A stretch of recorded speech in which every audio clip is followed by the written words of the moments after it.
Guys, mau tahu orang paling tajir di Jakarta siapa? Toto. Kalau ketawa sih, lu nggak boleh gitu dong. Lu harus mengakui, ya memang kekayaan saya gitu. Bukan begitu. Jadi gimana? Kalau kalau di IG tuh dapat tawaran tuh rumah, munculnya iklan mulu itu. Oh, iklan mulu. Di kita nggak tahu kalau duit kita berapa di kantor. Toto Maximus, terima kasih Pak Toto sudah mau main-main ke channel aku. Ngopi bareng deh. Ngopi dulu guys. Kalau haus, ini lo boleh lo Tok. Ini bukan kopi sih, ini coklat men. Jadi kasih tahu gitu dong. Gimana? Oke, Tok. Jadi kita kasih tahu dulu ya. Toto ini adalah ownership dari Maximus Pictures, foto video di wedding. Ranah bidangnya itu foto and video, pre-wed-nya juga. Emang masih ada yang dalam negeri Tok? Gak ada kayaknya ya? Udah luar negeri semua ya? Agak lebay dia. Sejalan-jalannya aja. Jalan-jalannya aja ya. Cuma kan banyak, ya tahu sendiri kondisi sekarang. Tahu sendiri ya. Tapi lu Maximus tuh udah dari kapan sih, Tok? Udah lama juga kayaknya ya. Kalau Maximus sendiri sih udah masuk tahun ke-11 kan sekarang. Oke lah. Udah masuk tahun 11 kan. Nah, kalau kita ngomong segmen market ya. Lu tuh gimana? Ini nggak apa-apa gue tanya-tanya gini ya. Nggak apa-apa. Maksudnya kalau market sendiri, kalau dari Maximusnya basicnya kan kita memang internasional ya, Chinese market. International market sampai tahunnya ya 7 tahunan lah ya, 6-7 tahun. Habis itu baru gua mau merambah ke traditional market dan sampai sekarang. Jadi sekarang running sih dua-duanya. Ya kebetulan. Jadi apa aja dapat ya? Ya kebetulan. Ya kalau memang vendor bagus begitu, pencapaian kebetulan aja. Tok, ceritain tentang pre-wed dulu dong, Tok. Kita yang indah-indah dulu ya, guys. Pre-wed lu pernah yang paling berkesan, yang bener-bener nggak pernah lu lupain itu kemana dan kenapa? Nggak usah sebutin pengantin ya, pokoknya yang lu pernah kemana, kota apa mungkin, terus kejadian apa gitu, biar ada ilmu juga buat teman-teman yang lagi rencanain pre-wed, yang lagi mau wedding. Before wedding kan pre-wed dulu dong, pasti dong, ya kan? Before pre-wed biar ada inceran dulu. Sebenarnya honestly kan gue basicnya bukan fotografer awalnya. Basicnya kan gue ya manajemen bisnis lah ya, marketing segala macam gue. Kirain penasihat presiden. Cuma kan lama-lama kan ngobrol sama klien, terus gue juga jadi nge-guide klien pada saat pre-wed juga. Jadi lama-lama ya gue megang kamera juga, ya udah keterusan sampai sekarang kayak gitu. Kalau bicara masalah pengalaman pre-wed ya, domestik sama internasional ya masing-masing ada khasnya sendiri sih. Cuman mungkin kalau teman-teman kan banyak nanya apa tuh penasarannya gimana, yang serunya ya banyak sih sebenarnya. Yang kayak domestik juga kayak Sumba kayak iya gitu. Sumba lagi ini banget ya. Kayak Belitung pun yang simpel aja, Belitung kan pulau pribadi. Belitung, Bangka Belitung. Tapi kayak gitu. Yang kayak keluar negeri ya Italia juga ada. Kebanyakan sih yang bikin seru sih kalau dari pre-wed Maximus sih yang tripnya. Kan gua kan ada dua konsep nih. Ada pre-wedding yang biasa, ada pre-wed trip. Nah, kalau pre-wed trip itu pre-wed bedanya apa tuh? Ya beda. Kalau sana kayak pre-wed biasa itu kan di 2 hari di satu negara tertentu atau satu kota tertentu gitu. Cuma kalau kayak pre-wed trip itu dia hire kita tuh, kita bisa, gua kasih dia tuh waktu tuh 3-4 hari untuk satu klien kayak gitu loh. Jadi bisa sampai 5-6 hari gua handle satu klien itu, dan itu kita tripnya bisa 2-3 negara kayak gitu. Itinerary lo yang bikin? Itinerary gue yang bikin, mereka yang gue guide, terus pasti gue yang bantu cari tiket, yang hotel segala. Gue udah kayak tour guide. Kapan buka tour and travel?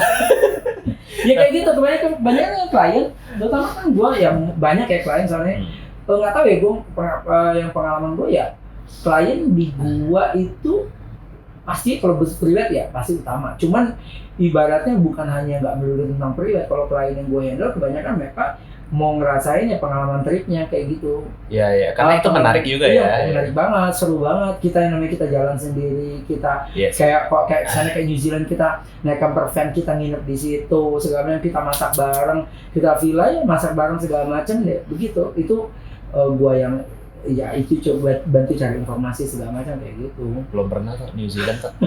Soalnya ya kayak gitu-gitu lah, maksudnya ya pengalaman ya seru-seruannya di situ. Oke. Soalnya pengantin gue kan ada beberapa juga pakai Maxibus dan kadang kita juga udah ngomongin entertainment, ngomongin apa kayak gitu. Lu termasuk nih, gue puji lu nyanyi GR ya. Priwet lu tuh termasuk yang paling menarik gitu. Mungkin dari itinerary-nya, soalnya kan gue juga priwet sama lu kan waktu itu kan. Gue belum pernah ke Macau dan Hong Kong waktu itu, mungkin lu lihat. Itu di mindset gue, Hong Kong, Macau, udah Cina banget lah pokoknya. Ribet gitu. Ribet gitu. Habis itu tapi udah berapa tahun yang lalu kan? Udah berapa tahun yang lalu. Kan lu priwet dulu, ya. Wedding lu abis itu baru berapa tahun kemudian baru wedding kan? Iya. Iya kan? Iya lama ya. Ibarat waktu itu Hong Kong ya belum common banget lah ya. Belum common banget. Belum lah, ada beberapa spotnya yang belum common gitu. Itu bagus, Makaunya pun bagus banget. Nah, lu bisa ketemu spot-spot itu tuh, lu dari mana? Sebenarnya kalau kayak gua nih basicnya. Lu tahu aja. Gua basicnya kan kalau gua nggak melulu gua tuh harus bawa klien priwet dulu ke sana. Kadang ya gua keliling dulu, gue kesana dulu, gue jalan dulu. Oh jadi lu survei dulu? Iya, kalau sana kayak kayak misalnya kayak Europe kan jujur aja mau nyari klien Europe sebenarnya nggak gampang juga. Iya, kayak kita sempat foto-foto itu lu tahu aja spotnya di sini bagus, sama bagus. Betul, soalnya kalau sana kayak klien priwet ada kayak Europe ya. Klien kita mau kasih murah pun belum tentu klien mau, belum tentu karena mereka cost buat mereka juga kalau untuk main-main atau seperti itu lumayan costly juga kan. Sayang gitu. Ya. Otomatis kan gua harus cari pengalaman juga kan ya, keliling dulu lah, keliling dulu beberapa negara kita harus tahu dulu gitu. Jadi pada saat gua presentasiin ke klien udah ngerti, gua ngerti gitu loh, baik maksudnya naik kayak apa, makan di mana, terus gimana, pokoknya detail ya, legit detail tuh penting banget ya. Sampai ada klien gua nanya, Mas Toto berapa duit budget yang gua siapin untuk berangkat, totalnya berapa? Cuma tuh klien gua yang mau ya rata-rata kayak Europe atau New Zealand, gue bawa duit cash berapa? Ya gue harus ngitungin digit segala macam. Mungkin differentnya di situ, mungkin klien jadi ngerasa ya gue ngomong mereka kayak gitu. Ya gitu sih. Emang Sultan mah beda ya. Belum tahu, jalan dulu aja. Lah, nggak gitu juga lah. Oke. Kedepannya menurut lu ada lihat nih negara mana yang butuh lo explore, atau mungkin di Indonesia ada yang lagi pengen nih kayaknya kedepannya ini bakal oke banget atau gimana gitu? Sebenarnya kalau ada inceran Bang? Kalau bicara inceran mah pasti ada lah ya. Cuma maksudnya kalau gua sih sebenarnya ngimbangin dari kliennya. Pada saat kliennya minta saran dari gua, kan banyak juga klien. Banyak loh klien yang gua masih bawa keluar gitu ya? Itu mereka nggak ngerti apa-apa atau belum pernah kesana pun. Akhirnya kan gua yang ini begini nanti. Jadi mereka tuh jadi merasa tenang karena mereka dari gue bantu nyari tiket, gue bantuin termasuk ya ibaratnya mau ngelolosin visa aja gue ada orangnya kayak gitu. Gampang deh visanya. Gitu gimana caranya dadakan 1 minggu sebelum berangkat visa belum ada. Nah, nanti kita 1 minggu sebelum berangkat. Yes, ada yang begitu kejadian. Jadi kalau Europe Schengen emang bisa itu? Bisa lah diakalin. Gue ada temen sih yang lumayan agak ajib juga kayak gitu. Cuman lewat dibantu lah kayak gitu. Jadi maksudnya gue juga nggak ngelepas klien. Cuman core gue kan cuman foto doang nih, cuman ya udah sebatas itu doang. Lu yang atur ya. Abis gue nggak perhatiin. Tapi kan gue kalau sana kayak mereka kan nanya, Mas Toto gue sampai turun di airport nih naik kemana, naik ke segala macam, kemana gimana biasanya beli kartu apa? Biasanya nanya ke gue sih. Lu tahu banget ya. Iya, entah beli kartu atau pakai Wi-Fi mungkin atau Wi-Fi pun kadang-kadang juga ya gue bantu kayak gitu. Ya makanya gue bilang jadi kayak nge-trip gitu. Ya jadi ya itu bukan hanya jual pribadi ya, tapi experience-nya yang dapat. Servisnya luar biasa sekali. Tonton itu ya. Mungkin happy. 1 tahun bisa open trip berapa kali toh? Kalau gue itu berapa banyak loh dalam 1 tahun? Tergantung. Kalau misalnya Cuma kan ini gue ada terbentuk juga di beberapa di tanggal wedding yang rame kan. Iya, akhir tahun kan rame. Gue juga bawa kru juga, gue bawa kru video, gue juga bawa makeup artist gue juga kan. Maksudnya kan dia juga harus nyesuaiin schedule. Soalnya kalau misalnya kalau lagi nge-trip gitu bisa 3 minggu, bisa sebulan malah kadang di. Iya, kalau ke Europe mah sebulan ya. Bisa sebulan sih. Iya. Itu kayak ke Jepang itu kan sekali nge-trip berapa klien kayak gitu. Cuman kan kalau kayak Jepang seasonnya paling yang ya apa tuh yang winter kayak gitu, yang awal tahun terus salju apa tuh sakura yang bulan Sakura, Maret, April ya. gitu. Terus November, autumn paling sekitaran itu. Sebenarnya kalau gue ya presentasi klien gue nanya, lu weddingnya tanggal berapa dulu? Oh. Nah dari situ gue bisa tahu nih, oh jaraknya ini. Habis itu gue tanya, lu mau negara mana? Kalau dia belum tahu negara mana, gue tanya, lu mau season apa? Soalnya pada saat iya, di Eropanya musim panas, di Aussienya atau di Winter. New Zealandnya lagi winter. Jadi kita tinggal pilih Iya, sih benar. choice buat dia sih kayak gitu. Oke. Kayak gitu. Luar biasa sekali ya bakat foto ini. Lanjut. Oke, lanjut. Toh, denger-dengar sekarang ada jabatan baru nih. Ketua HIPDI. Kebetulan aja. Kita kasih tahu ya. Jadi HIPDI itu adalah Himpunan Pengusaha Kepanjangannya. Dokumentasi Indonesia. Himpunan Pengusaha Dokumentasi Indonesia. Jadi, walaupun kita domisili di Jakarta, teman-teman Luar pengusaha foto video mau ikut HIPDI bisa juga. Bisa. Karena ini kan Indonesia. Indonesia. Iya. Keren ya, Bapak ya, jadi ketuanya. Jadi apa yang mau ditanyain? Kayaknya Bapak udah tahu lah saya mau nanya apa. Oke, pertama ini tau mungkin banyak vendor wedding itu banyak banget. Apalagi di tahun 2019-2020 itu pertumbuhan sektor wedding tuh menjadi industri yang oke banget, gede banget. Nah sekarang gue mau tanya, penting nggak sih berasosiasi? Kalau dari pandangan lu bagaimana? Sebenarnya nih, kalau misalnya kayak gue jelasin dulu ya. HIPDI itu kan Himpunan Pengusaha Dokumentasi Indonesia. Dia di berbagai daerah juga ada beberapa yang udah gabung kayak gitu. Kebetulan kan gue terpilih jadi yang ketua yang pertama nih. Karena di Indonesia kan banyak komunitas foto tuh banyak First ketua ini ya? Kebetulan di Indonesia kan banyak komunitas foto banyak banget dari Banyak banget komunitas brand kamera, komunitas yang foto traveling atau foto adventure, ada lagi komunitas foto fashion, ada masing-masing banyak banget komunitasnya. Nah kalau ini tuh pengusahanya kayak gitu, makanya syarat bergabung di keanggotaan HIPDI itu dia punya legalitas usaha kayak gitu. Iya, syaratnya apa aja? Akta perusahaan, legalitas, macam lah, kayak gitu-gitulah, ada syaratnya. Oh iya, penting juga jadi ya. Maksudnya, biar bisa membedakan dia ini seorang yang fotografer personal fotografer atau dia pengusaha kayak gitu. Benar-benar. Karena kan ya jujur kalau gue bilang kalau misalnya kayak yang lu bilang tadi, manfaat nggak sih masuk asosiasi? Iya di satu sisi tertentu ya bermanfaat, satu sisi tertentu juga ya orang boleh saja mengatakan nggak ngaruh, nggak bermanfaat, ya nggak apa-apa juga gitu kan. Fair banget ya. Yang jelas pada dasarnya pada saat kondisi seperti ini nih, kita mau mengajukan ke pemerintah perihal protap new normal wedding kayak gitu. Itu lagi ngerjain itu toh? Kayak gitu itu pasti kan jembatannya yaitu intinya asosiasi. Dan buat menyuarakan pendapat kayak kita ke Kementerian Parekraf kayak gitu, ke Dinas Pariwisata kayak gitu. Itu memang harusnya lewat asosiasi. Oke. Berarti agenda HIPDI sekarang tuh lagi belakangan ini tuh lagi ngapain toh? Agenda awalnya kan ini kan kita juga pengurusan baru kepengurusan awalnya kita juga sebenarnya banyak agenda mau ngebentuk yang tadinya kita mau Juni ini ada ke DPD ngebentuk DPD Bali, terus juga ada yang lanjut lagi Kalimantan, Surabaya.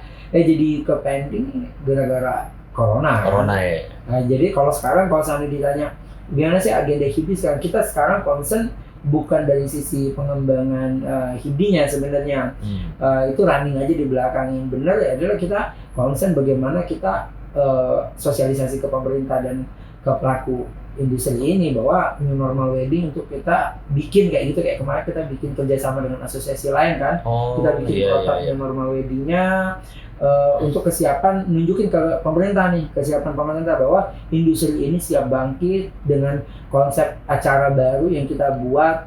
Di beberapa daerah udah berhasil. Kayak Bekasi ini. Iya, Bekasi ya kan, Bekasi jalan. Kebetulannya pemimpin daerahnya juga kan, kayak kemarin aku kan ke wakil wali kota juga nemenin simulasi, akhirnya di-approve kan, di-approve. Di Serang udah di-approve, di banyak lah. Kerawang pun udah ya dengar-dengar ya. Approve kayak gitu. Tinggal Jakarta nih. Jakarta kenapa belum toh? Kenapa? Soalnya sebenarnya kalau yang gue lihat gitu ya, industri wedding ini kan industri yang besar banget. Besar banget. Dengan ya kita fair-fairan aja lah. Corona ini kan melumpuhkan ekonomi. Iya. Dengan bergeraknya sektor-sektor industri kayak kita masuk UMKM nggak sih? masuk UMKM. UMKM itu bisa naikin ekonomi banget loh. Banget. Jadi kalau misalnya bicara besaran kapital dari industri wedding sendiri, di tahun 2017 itu ada rilis kan dari Brand Story yang dirilis di Tempo kan di 2017 itu besaran kapital dari industri wedding di Indonesia itu 100 triliun lebih. 100 triliun. 105 triliun around segituan. 105 triliun di tahun 2017. Itu 3 tahun lalu loh. Otomatis kan dari tahun ke tahun kan meningkat kan? Pasti. Nah, kalau pada saat kondisi sekarang kita bergerak di industri event ini dilarang kan sama pemerintah kan kemarin yang corona PSBB kan? Otomatis drop banget. Nah, kita bukan hanya bicara tentang kapital uang yang bermain ya, tapi kita juga bicara tentang para pekerjaannya, pelakunya, dan turunan ke bawahnya para freelancer. Iya bener sih. Gitu. Iya. Ya kayak misalnya ya kita punya Instagram lah ya. Teman kita yang abis merit dia post Instagram dia tag vendor itu berderet toh. Yang kerja banyak banget itu. Kalau bicara untuk wedding ya di Indonesia perkembangannya lumayan. Kita jauh lebih unggul dibanding negara-negara tetangga apalagi ya. Indonesia. Kita jauh lebih unggul karena kita pembagian dari sisi lini bisnisnya tuh benar-benar pecahannya banyak banget ya. Kita lihat dari cewek deh, dari yang atasnya crown-nya, hairpiece-nya, make up-nya, terus hairdo-nya udah beda orang deh, terus dress-nya, terus ada wedding shoes, wedding rings-nya, terus ada juga hand bouquet-nya beda lagi, terus ada lagi nih yang kayak ini nail art-nya untuk wedding nail art beda lagi, jadi memang rigid itu baru nempel di satu perempuan doang loh. Cowoknya? Belum lagi cowoknya, belum lagi pas eventnya. Jadi industri wedding di Indonesia sangat-sangat potensial dan sangat-sangat besar gitu. Dan tiap tahun pastinya bertambah kayak gitu. Dengan kondisi kayak gini, ya sangat disayangkan kayak gitu ya. Balik lagi agenda HIPDI kita asosiasi sangat disayangkan kalau pemerintah mau dibuka kan gitu kan. Mall udah dibuka, kantor dibuka ya kan, udah dibuka gitu maksudnya. Tapi kenapa industri wedding belum dibuka? Tertanggal ini ya, kita nggak tahu tanggal nanti dia posting mungkin udah dibuka sih. Tertanggal hari ini ini itu tanggal berapa sekarang? 3 Juli guys. Nah cuma kayak begitu, maksudnya kalau bicara tentang kebangkitan ekonomi, apa urgensinya untuk mall dibuka? Kan sih. Tapi kalau untuk wedding, di wedding kan ada unsur budaya, kulturnya tidak bisa dilepaskan. Ada banget. Ini wedding ya buat teman-teman di sini. Mau dilarang kayak apapun, wedding mah akan ada aja yang nekat menyelenggarakan. Iyalah. Masa pacaran udah lama nggak kawin-kawin? Iya, tetap aja mereka akan menyelenggarakan itu entah akad nikah doang atau pemberkatan doang atau gimana lah. Kayak gitu ya. Seperti itu makanya aku bilang pemerintah harus memberikan porsi yang mikirin gitu loh untuk concernnya ke ini industri, satu ini industri, kedua ini kultur. Coba kalau misalnya kita bicara mall, ya betul memang. Tapi kan apa urgensinya? Kalau pasar pagi, pasar impres untuk makan sehari-hari boleh lah kita ngerti itu untuk buka untuk kehidupan. Tapi kalau bicara alasan mall dibuka untuk kebangkitan ekonomi, kenapa tidak fair dengan industri wedding? Iya sih, toh. Nah sekarang gue dari sudut pandang pemerintah ya, coba ya. Ini tiba-tiba kepikiran aja sih. Toh, tapi kan kalau wedding itu kan berkerumun, ntar gara-gara wedding kena corona gimana? Gitu. Gini, ada juga kan kasus yang kemarin yang di Semarang. Di Semarang kemarin, teman-teman asosiasi langsung ngejapri wakil wali kotanya sama langsung ke wali kotanya langsung. Ada apa itu? Imbas dari pemberitaan yang rada miring gitu, jadinya lebay lah boleh dibilang, jadinya sampai mempengaruhi mindset beberapa klien di kota lain. Akhirnya sampai dikirim bukti chat ada pembatalan klien gara-gara khawatir dengan kondisi yang di Semarang kayak itu gitu. Kan wedding di rumah padahal. Itu wedding tanda kutip wedding kampung ya, wedding rumah ya, nggak ada pakai WO, nggak ada ini. Dan akhirnya kondisi sekarang tertanggal sekarang nih si wali kotanya yang kemarin 3 Juli menginfokan seperti itu kayak gitu. Malah udah jadi saksi nikah, malah udah hadir ke pesta. Akhirnya Semarang sekarang dibuka weddingnya dengan pembatasan. Artinya kan maksudnya bertolak belakang dengan pemberitaan. Kalau sana tidak boleh ya harusnya nggak boleh, harusnya gitu. Memang dan memang harus dibedakan sih. Maksudnya mungkin pemerintah memukul rata ya. Ini kan kita kan kan pelaku asosiasi wedding kan bukan hanya HIPDI ya, maksudnya teman-teman yang lain juga kayak Dekor, Hastana, Pak Gindo segala kan kita juga bareng-bareng nih ke pemerintah ya kan. Mereka mungkin mikir yang kita ajuin protap itu kan di venue, di hotel kayak gitu. Tapi mereka berpikirnya bagaimana dengan wedding di rumah, wedding kampung, protapnya nggak ada. Kemarin pada saat audiensi saya juga bilang, kalau meng-compare seperti itu sebenarnya nggak fair. Kenapa? Pada saat mall itu ada protap masuk mall, kita cuci tangan, hand sanitizer, ada penyukuran suhu masuk mall. Kenapa tidak ada protap untuk masuk pasar pagi? Masuk pasar impres siapa yang ngecek? Tapi kok sama-sama dibuka? Kita fair gitu. Pada saat wedding, kita wedding lumayan ketat. Sebenarnya wedding tuh bisa dipasarkan, kenapa wedding tuh lebih aman daripada ke pasar atau ke mall? Pertama, orang datang ke wedding pastinya bersih.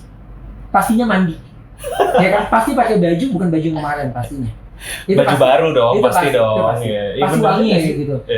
Kedua juga, itu dalam pantauan WO itu di dalam ruangan yang yang kapasitasnya kita kurangin 50% gitu kan yang kita saranin ya. Maksudnya udah gitu dalam waktu 2-3 jam saja. Ya kan? Pasar seharian. Nah, kalau pasar seharian nggak tahu, di mall juga seharian, itu kan dicek di luar doang. Di dalam kita nggak cek. Jadi maksudnya pada saat aku mau memaparkan itu, mereka juga nggak bisa jawab apa-apa. Tapi itu make sense. Ya makanya gue bilang pada saat aku paparkan seperti itu di audiensi kemarin, mereka bilang jangan merasa tidak adil. Ya memang tidak adil. Kalau bisa bicara takut pandemi, tutup aja semua, kantor tutup, restoran tutup, mall tutup. Apa urgensinya untuk itu dibuka? Benar. Apa itu kan kayak mall? Apa kan kita juga nggak ada budaya mall. Tapi kalau untuk wedding pernikahan itu ada unsur keagamaannya, ada budayanya, ada. Makanya itu harusnya mendapat tempat yang spesifik khusus ya untuk diperhatikan kayak gitu. Oke. Tapi kalau ngomong-ngomong urgensi kayak gini toh, kalau dari sudut pandang gua gitu ya, kenapa sampai sekarang ya lu pasti ngerasa lah, kenapa sih kayaknya kelihatannya tuh banyak media yang terlalu menggelembungkan angka corona. Ada juga statement yang gue pernah lihat gitu ya. Sebenarnya exactly angka orang yang kena COVID, kena corona dan meninggalnya pun gitu, itu nggak segede itu loh. Pandangan lu gimana? Apa mungkin pemerintah enggak ini bener kok, jadi takut, waspada gitu? Iya sebenarnya kalau bicara misalnya bukan domainnya kita ya untuk bicara capability kita apa ya untuk mengatakan ini datanya valid atau tidak valid, mereka yang lebih kompeten untuk itu. Cuman yang kita concern adalah pertama, tidak ada negara yang benar-benar yakin betul dengan cara yang paling benar. Iya, WHO aja berubah. WHO aja yang yang orang ngambil aturan itu rujukannya dari sana, mereka aja bikin aturan yang berubah-ubah seperti itu. Nah, cuma kan apakah kita akan seperti ini terus? Seperti kayak di Italia, perkembangannya luar biasa, melebihi Cina kan? Italia kan melebihi Cina. Tapi bolanya dibuka. Iya, lockdown-nya udah. Pertanyaan gini, apa urgensinya untuk bola dibuka? Kalau paling pelaku di dalamnya industri. Apalagi dengan kita sama saja. Sekarang bola apa urgensinya di bola? Bagaimana dengan protokol sepak bola? Sentuhan tangan, kontak fisik. Jadi menurut aku ya sebenarnya sekarang pemerintah yang punya kebijakan. Tapi intinya begini, kalau dari aku pribadi kita harus fair. Nah ini kan kita memperjuangkan ini orang banyak turunan ini jutaan orang yang bekerja di industri wedding ini, baik jutaan yang terdaftar maupun tidak terdaftar ya teman-teman. Iya. Karena turunan itu banyak banget dari freelance-nya banyak banget, nggak terdaftar. Kita bukan hanya bicara fotografi saja, kita bicara dekor ya, bagaimana petani bunga, bagaimana yang tukang rigging yang di panggung segala macam. Itu mereka nggak bisa makan loh. Iya makanya kemarin pada saat audiensi aku kan cerita, dia bilang gini, Pak, sekarang kita bisa bilang ya. Pada saat Bapak nih buka pasar sore ini, mereka langsung buka, langsung transaksi, langsung jualan. Kalau wedding pada saat mall, aku bilang pada saat mall dibuka besok siang, langsung buka, langsung udah ada yang masuk mall, langsung belanja, langsung makan. Tapi kalau wedding dibuka bulan depan belum tentu ada yang wedding, karena prepare wedding kan butuh waktu. Buat mengundang orang pun butuh waktu buat bikin undangan. Butuh prepare kayak gitu. Jadi proses kebangkitan industri ini pun nggak sebentar kayak long term ya. Long term. Apalagi kayak petani bunga. Ini kasusnya beberapa teman cerita. Petani bunga yang kayak di Bogor, di Bandung. Itu kemarin kan mereka udah panen tuh harusnya. Yang buat menghadapi rame-rame yang wedding rame ini. Maret kan awalnya kemarin Maret. Akhirnya apa? Udah dibagi-bagiin aja, pengennya udah mau gimana lagi? Siapa yang mau pakai? Sedih ya, kasihan. Sangat sedih. Nah, terus sekarang kondisinya mereka juga bingung mau nanam nggak, kan nggak tahu kepastiannya kapan. Mau nanam nanti ordernya nggak ada. Iya, betul. Iya. Cuma kan gini, banyak salah persepsi. Ada beberapa orang yang ini kenapa sih asosiasi kok kayaknya mendesak pemerintah untuk cepat-cepat buka wedding. Sebenarnya menurut aku persepsinya harus diganti. Sebenarnya Iya. bukan mendesak cepat, tapi memberikan sebuah kepastian kayak gitu. Nggak Benar. apa-apa mau buka 2 bulan lagi nggak apa-apa. Tapi kalau pastinya si pengantin berani mengambil keputusan, berani Ada take kepastian, tanggal, aman. berani take Iya, tanggal, iya, terus iya. juga berani ngasih DP buat vendor. Dari DP itu vendor bisa hidup. Kalau sekarang vendor udah jual-jualin tuh, jual kamera, jual Iya, gue alat, banyak lihat sih. jual alat musik juga pada dijual-jual kan, kan kayak gitu kan. Dan amat disayangkan, padahal gue ada pemusik gue talentanya oke banget, bagus banget, cuman ya gimana buat makan tuh, Iya, dia iya, jual iya, memang kayak gitu. kan sayang banget ya. Iya, di satu sisi kan, itu balik lagi pekerja industri wedding ini kan UMKM ada yang formal, ada yang informal ya. Maksudnya Iya, informal iya, maksudnya yang tanda kutip yang tidak terdata dan tidak teridentifikasi dengan jelas apa tuh pencahariannya ya. Otomatis pada saat mengajukan KUR ke bank dengan data legalitas, mereka juga terkendala di situ. Kayak gitu. Jadi gimana? Karena mereka eksekusinya langsung on the day kayak gitu. Memang pemerintah memang ini kemarin kan, ini aku cerita sedikit. Iya. Kita ada audiensi dengan Kementerian Pariwisata dan Ekonomi Kreatif ya. Oh, oke. Dia ada deputi ekonomi kreatif. Dia memaparkan memang kelemahan di Indonesia birokrasinya ya adalah kita tidak mempunyai data. Tidak mempunyai data yang fix valid berapa sih para pekerja industri ini. Fixnya berapa? Kalaupun mau ngasih bantuan, dasarnya apa? Karena datanya Datanya nggak ada. Kenapa Gojek, Grab kayak gitu pemerintah dengan bisa langsung ngasih bantuan? Karena ada datanya, ada data usia, ada data kendaraan, data penghasilan mereka ada. Tapi kalau wedding nggak ada. ya, Hanya mungkin benar, perusahaan-perusahaan tertentu misalnya yang bayar pajak, maksudnya yang perusahaan yang bentuk perusahaan bisa. Legalitas, Tapi bagaimana ya. yang di bawah turunan bawahnya, freelancer segala macam itu kan kita harus perhatiin juga. Oke, tapi ke Cina itu kan UMKM-nya bertumbuh banget. Negara itu maju. Jadi kalau UMKM disupport pemerintah pun sebenarnya bisa menggerakkan roda perekonomian, ya Indonesia maju juga nggak sih? Apa enggak ya? Beda ya, Pak? Ya pastilah. Pasti ya? Kenapa di tahun 98-97 itu yang pada saat gejolak ekonomi yang luar biasa ya, pada saat itu tuh politik juga. Tapi UMKM Indonesia itu stabil loh. Iya, Oke. stabil, aman. Makanya cepat bangkit tuh. Kalau roda perekonomian memang menurut beberapa banyak pakar, UMKM mempunyai peran yang sangat besar ya, maksudnya pengaruhnya ke ke roda perekonomian negara ya. Kayak gitu. Oke. Makanya beberapa waktu yang lalu juga kalau nggak salah Pak Jokowi kan bilang kita berdamai dengan corona. Nah itu mungkin satu step yang mau majuin perekonomian kali ya, supaya kita kembali bekerja lagi. Iya memang begitu sebenarnya, itu bukan hanya Pak Jokowi sih, semua kepala negara juga banyak negara sebenarnya mencari mencari format mana sih yang paling benar menghadapi corona kayak gitu, dari sisi aspek ekonomi tindakan apa sih yang paling tepat, yang paling oke, yang paling ideal. Semua mencari bentuk. Negara mana yang kita bisa jadikan platform rujukan, oh ini yang paling benar, yang paling bagus. Kayaknya negara yang tadi dibangga-banggakan, oh bagus penanganan, ujungnya jeblok juga. Iya, Amerika juga. Kayak gitu. Itu Menteri Kesehatan New Zealand kan mengundurkan diri karena malu dia nggak bisa handle corona. Oh gitu. Ya itu kan sebenarnya jadi menurut aku kita juga nggak harus gimana ya, kita ya Pak Jokowi mungkin ada benarnya juga. Kita harus berpikir tentang kebangkitan ekonomi. Kalau kita mikir kayak gini gimana coba? Iya benar. Mau sampai kapan? Kenapa di rumah terus juga kita kita takut keluar rumah, takut COVID, takut meninggal karena COVID. Di rumah tanpa penghasilan yang meninggal karena COVID juga, meninggal karena kelaparan. Betul. Makanya sebelum adanya pemerintah kan sekarang udah kasih bantuan buat ojol kan. Sebelum itu kan ada juga tuh banyak statement lebih takut nggak ada duit daripada sama corona kan? Iya memang kondisi seperti itu. Kalau mereka kan mikir, kalau seandainya kayak kena COVID ada kemungkinan sembuhnya. Tapi kalau nggak ada duit, nggak makan, rumah tangga bisa berantakan. Iya sih. Nah, terus juga lapar ya pasti. Bagaimana dengan anak bayi? Kadang-kadang maksudnya kita berpandangan seperti itu kan karena mungkin itu benar, di rumah kita cukup. Kita cukup secara masih bisa makan. Bagaimana teman-teman kita yang contohnya, ini aku dengar curhatan ya. Ada beberapa freelancer yang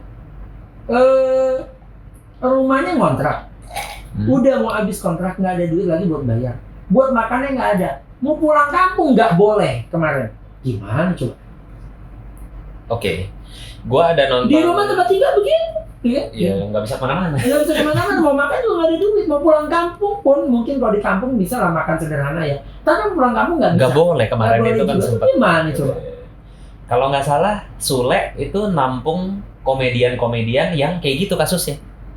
Jadi udah nggak ada duit lagi, kontrakan udah nggak bisa bayar, pulang nggak boleh, jadi bayar Sule. Iya, Pusing- memang pusing juga ya? memang kayak gitu yang kalau mau bilang ya memang ini coba makanya aku kadang juga suka menyindir teman-teman yang apa tuh ya boleh saja sih kita ibaratnya di sosial media kita mengkritik ya apa tuh mengapa tuh memberikan komentar kepada teman-teman yang oh kok nggak aware banget dengan kondisi pandemi kayak gini pada keluar Iya. rumah nggak jelas. Iya, kalau untuk tanda kutip ya Car Free Day boleh lah dikritisin, boleh lah karena itu nggak urgent. Tapi kalau Oke, saya mereka oke. keluar rumah nyari penghasilan, nggak ada lagi, nggak bisa. Karena Iya. yang di rumah tuh enak, yang di rumah sekarang masih bisa makan, masih bisa pesan GoFood ya, masih bisa Ya, pesan makan atau bikin makan rumah. Bagaimana yang teman-teman kita, iya saudara-saudara kita ya. saudara kita? Iya, iya. Banyak. Ibaratnya nggak mau berbagi penyakit, tapi mau nggak berbagi duit. Iya. Masalahnya kayak gitu. Penyakit nggak mau berbagi, tapi duit nggak mau berbagi juga. Gimana tuh? Oke. Jadi ya at least kita tetap harus keep positive thinking. Yang penting Pasti. imun tubuh, olahraga, bersih-bersih Pasti, itu kalau kan kayak yang gitu. penting kan sebenarnya. Kita juga ya itu fungsi kita harus juga menjaga positifnya dari teman-teman juga biar ya udahlah yakin bahwa ini akan bangkit sebentar lagi juga ini akan pulih lagi walaupun maksudnya dengan penyesuaian lah ya pasti. Ya, Gitu. pasti. Begitu pasti lah kayak gitu. Jadi wedding ke depannya gimana Pak? Iya, Tapi gue masih optimis karena wedding ini kan seperti yang lu bilang masuk kategori kayak budayanya di Indonesia kan aneh juga kalau nggak wedding ya. Iya nggak sih? Iya. Kalau menurut aku sih Iya. kalau misalnya untuk wedding ya Gimana? sama kayak industri kesehatan dan pendidikan nggak ada habisnya. Industri. Akan ada Iya, terus gitu. pasti Akan akan ada ada terus. terus ya. Akan ada terus. Masa nggak merit? Iya, akan ada Iya. terus. Gitu. Nggak Jadi mungkin, oke. optimis sih. Cuman tinggal seberapa lama kita bertahan dengan kondisi seperti ini. Oke, guys. Bertahan ya, coba bertahan dulu aja Bertahan, sampai beberapa guys. bulan, nanti baru kita itu lagi. Bertahan, semangat guys. Cuci tangan bersih-bersih. Kita minum dulu kan. Minum dulu haus ya. Berarti kalau sampai wedding dibuka nih kita harus berterima kasih sama asosiasi-asosiasi yang luar biasa ini ya. Ya, sama pemerintah yang belum mengambil keputusan. Pemerintahnya belum. Aduh, oke lah. Wedding paling dekat kapan Dok? Kemarin udah Oh ada lagi. ada akad nikah, ada pemberkatan, ada itu juga ada. Sebenarnya kalau Iya. kayak akad nikah, pemberkatan ada juga Masih boleh ya. sembayang yang dibilang masih ada aja sih. Cuman kalau resepsi Cuma yang kalau untuk besar. resepsi sebenarnya ada yang deketnya 18 Juli. Mudah-mudahan. Cuma kita nggak tahu juga ini nggak proof belum boleh. Oke. Udah boleh belum kayak gitu. Ya cuman ya nggak tahu lah. Makanya kan kita Ya kita masih belum tahu sih. Ya, dan itu klien masih stay belum mau reschedule. Oke. Ya, cuma kita nggak tahu lah. Yang jelas ke depan harapannya buat teman-teman ya tetap jaga positif lah karena akhir tahun kalau ini dibuka akhir tahun meledak. Iya. Karena Semuanya numpuk di sono dari, semua. dari akhir Februari sampai Maret sampai sini tuh terus. Akhir tahun di akhir semua. tahun semua. Iya. Ya siap-siap aja Pak Dev sibuk terus. Ya kan sehari berapa tempat gitu. Siap-siap aja dan juga teman-teman vendor kita ingetin kali ya begitu udah new normal ini udah dibuka, wedding dibuka, protap kesehatannya jangan lupa. Pastinya. Kita harus sama-sama jaga nih ya. Iya pastinya. Oke, paling itu aja lah. Tok, thank you banget. Sama-sama. Sudah meluangkan waktu, udah mampir di Dev Arodo Channel. Thank you. Instagramnya toto.maximus ya, betul ya? Toto.maximus, di follow jangan lupa. Oke, guys, thank you semuanya. Thank you for watching. Jangan lupa subscribe, komen, apalagi sih like. Ya pokoknya semuanya lah ya, yang bagus-bagus kalian ini lah. Karena kita akan tetap memberikan video yang menginspirasi kalian. Pokoknya tetap semangat semuanya, tetap berkarya. Untuk teman-teman vendor wedding juga tetap Ya. semangat ya. Thank you semuanya. Bye-bye. Bye. See you.